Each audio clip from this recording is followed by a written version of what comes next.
So 5 of us decided to go for the Triumph Factory Dash, a roughly 800-kilometre round trip, 36 hours, 2 ferries, Dublin to Holyhead, and then Holyhead back to Dublin. So we're Stenline for us this time. So it's me, Pat on the Bonneville, Fidel coming here on the Tiger 900, Niall on his Rally Tiger 900, and Derek, the Triumph representative, on his Pan America. Walk away. Walk away. Keep calm. Keep calm. Keep calm. Yeah, there he is. Yeah. Oh, he's got a Triumph jacket. Oh, lovely. Oh, nice. Keep an eye on this husky guy. He followed us for about 10 miles off the ferry, thinking he was with that group ahead, and he was following us in the completely wrong direction. Yeah, we're parking here, Derek. Yeah. Keep going. Keep going. Yeah, keep going. No, he's not parking. No, Pat, I know there's a space here. He's not coming. He's not coming here. He's not coming here. Look, he came in. Yeah, all the way at the back, Derek. All the way. Yeah, keep going. Yeah, all the way. All right, let's get a sandwich. We're a cool bunch, so we stopped off for some artistic photography in Holyhead. I have to say, Holyhead's a bit of a shithole, but we find a nice place for the couple of photo shoots and stuff like that. This is just off the ferry. I'm the coolest of the gang here, obviously, so the photography focused on me a little bit there. It's great, though, because I scored.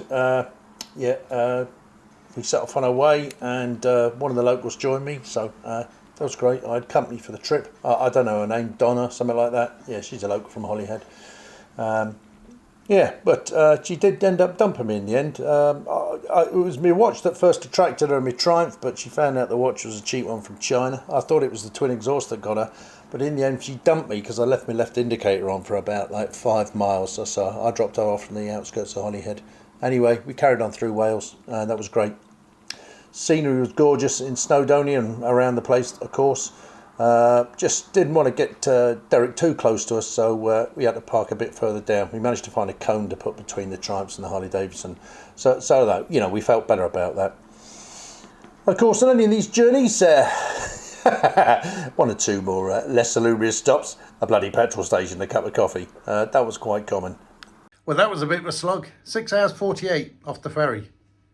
So we're here in Hinckley. We're only 5 minutes down the road from the factory. So we'll go there for our tour in the morning.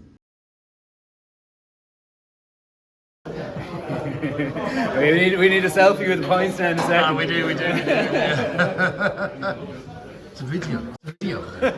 Okay.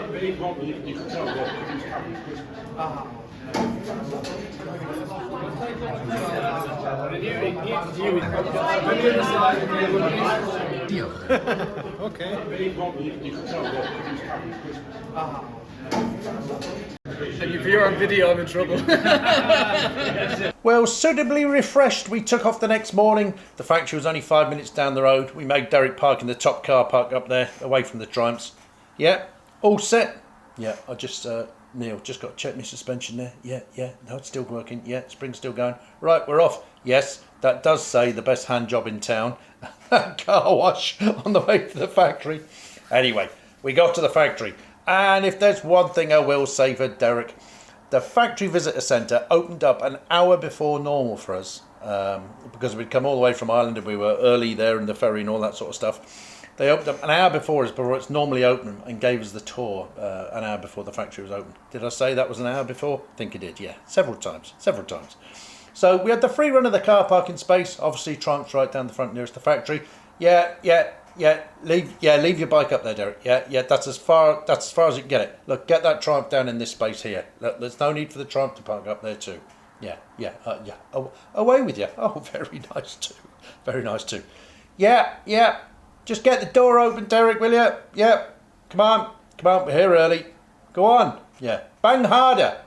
So we did go to the factory visitor experience. No filming in there, so I can't show you any of that.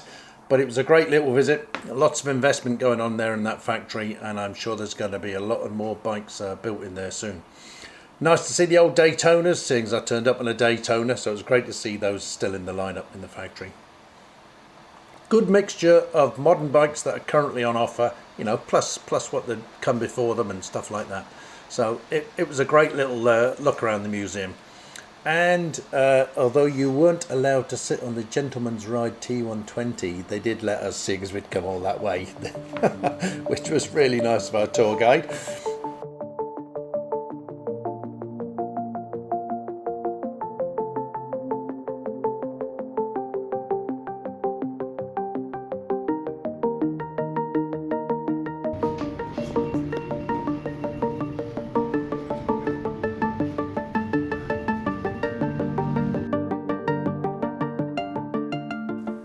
Some great paint jobs on display there of what they can do if they really want to. Of course, we had to put Derek on the map. Back down to the modern lineup, what's available today. So a great place to go if you don't want to go down to your local dealer to check out your new bike. Well, after that, they let us put our bikes on the pavement outside the factory and take a picture with the logo in the background. So that was really nice of them. Time to go. We got a ferry to catch. Well, we decided to go back a different route and went through the Shropshire Hills, an area of natural beauty, and it really was lovely around there.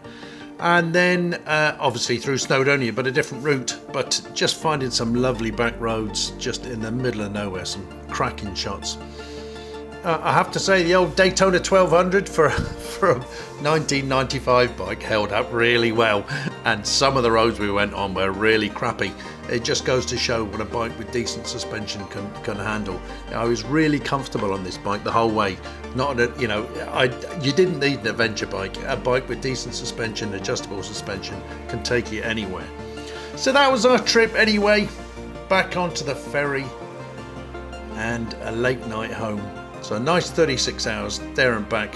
Great trip. And of course we did forgive Derek for coming on a Harley. I actually quite like those Pan Americas.